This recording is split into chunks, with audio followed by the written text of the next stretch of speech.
Lynn, good afternoon. My name is Christine Maytalang, and today I'm going to do the return demonstration on how to get the arterial oxygen saturation of the blood.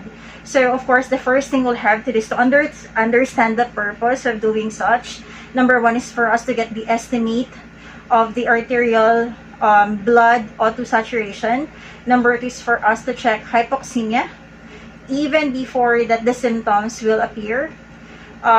We also have to assess certain things. Number one, we assess for adhesive allergy.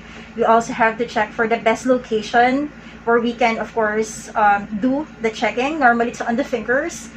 We also have to make sure that we get baseline data like the vital signs. We check for skin, the skin color, the temperature of the skin.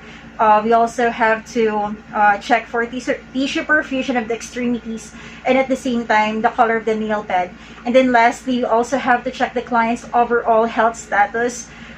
If the client is is having hypoxemia, or we also have to check the hemoglobin level.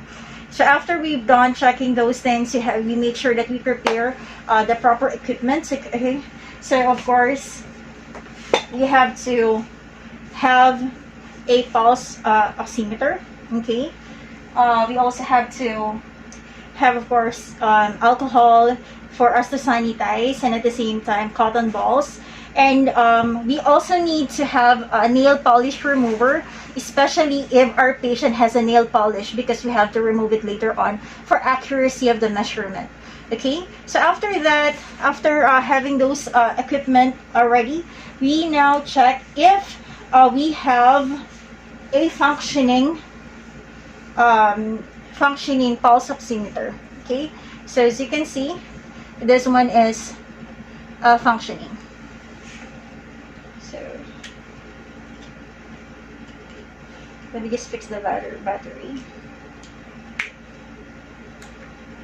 So it's functioning. Okay, so of course the first thing we'll have to do before we even start with the process, we have to introduce ourselves, verify the patient's identity, and at the same time explain the procedure. Okay, so hi sir, good afternoon. My name is Christine. I will be your student nurse for today. Can I have your name? My name is Jaden Kristen Talang. Can I have your date of birth, please? My birthday is on December 11, 2010. Thank you, sir.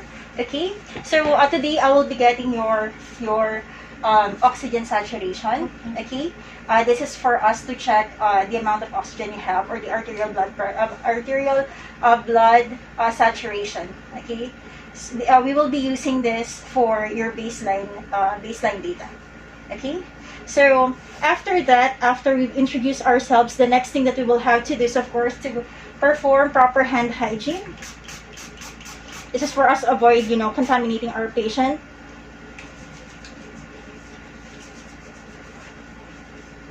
After we're done doing the hand hygiene, we now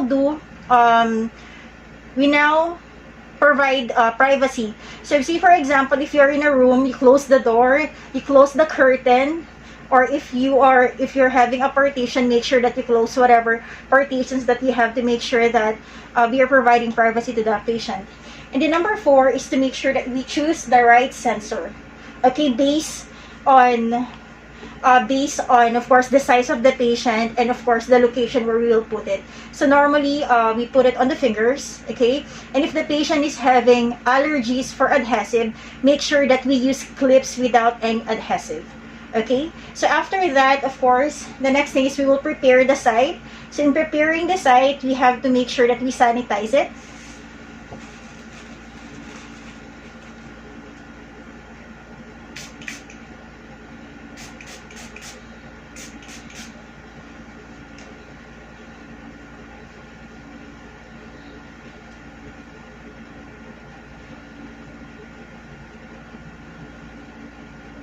So after we sanitize it, okay, we can now put the pulse oximeter. But one thing that you also have to consider, if your patient is having,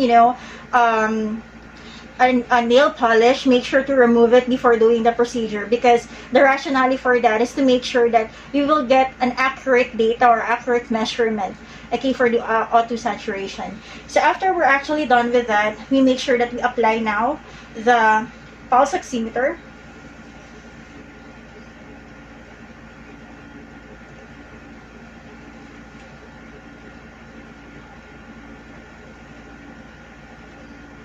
Now, if you are continuously, for example, doing this or monitoring the auto saturation of the patient, make sure that we set an alarm, okay?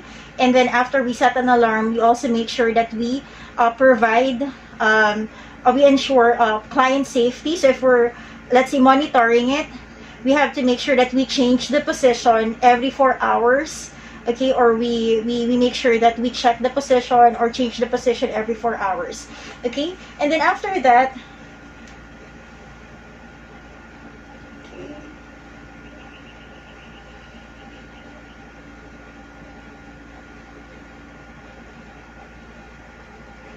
okay, so after that, we have to make sure that we check or we provide or we ensure the accuracy of the measurement. So there are 3 things that you have to consider to make sure that you're getting an accurate measurement. So number 1 is to minimize movement, okay? You tell the patient to not to move a lot, because movement of the extremities or movement of the fingers may be misinterpreted by the pulse oximeter. Number 2 is to make sure that we also cover the pulse oximeter, okay? The reason for that is because we cover it with towel or block it from light, because too much light coming from the room or from a bright room can basically can be sensed by the photo detector of the pulse oximeter, okay? And if that happens, it will alter the result of the auto saturation. And then number 3, apart from that, we also have to periodically check, okay, the amount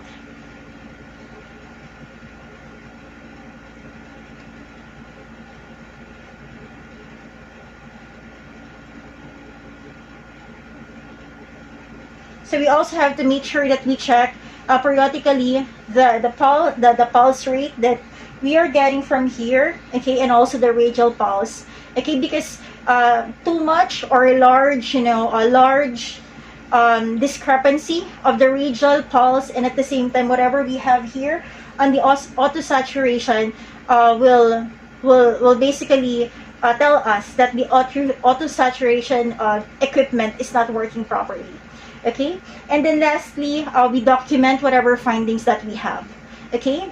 So after we document the findings that we have, the last thing we'll have to do is evaluation. Now for evaluation, all we have to do is just to compare the result that we have before from the one that we have right now. We also relate it to whatever, vital signs that the client has. And then lastly, we also have to make sure that we do follow up, make sure to say this to the primary healthcare provider or the physician to make sure that we can adjust the O2 or the oxygen level if necessary, or provide any breathing therapy if necessary, okay? So now, okay, sorry, it turned off while I'm speaking, so let me get it again. So the result is 99 for the auto saturation, which means that the patient's auto saturation is normal. So that's it for the proper way of getting the auto saturation using a pulse oximeter. Thank you so much, and you have a great day, ma'am.